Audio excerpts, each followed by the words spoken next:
Добър вечер, уважаеми господин министър, уважаеми господин Миков, уважаеми господин Рагин, уважаеми колеги, дами и господа. Не мога само да поднеса този приз, без да кажа няколко думи за Терма Палас. Терма Палас е един изключително качествен хотел и с огромно задоволствие и чувство на професионализъм искам да поднеса наградата.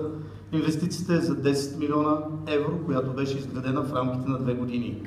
Естественото продължение на Златни пясъци към Кранево, искам да отбележа, че са малко тези инвестиции за тази част на Северното Черноморие. Това е едно наистина бижу. Хотелът работи целогодишно и със всеки изминат ден печели все повече и повече привърженици на балнео и спа услугите. Програмата инвестиционната на тази компания, която е с предимно руско участие, е да изгради еднофамилни вили, намиращи се в същия регион.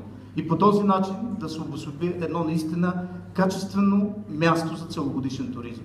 С огромно задоволствие искам да поднеса този приз и да пожелая все така успешно и за в бъдеще да се развиват и да се правят качествени и стойностни неща в Кранево.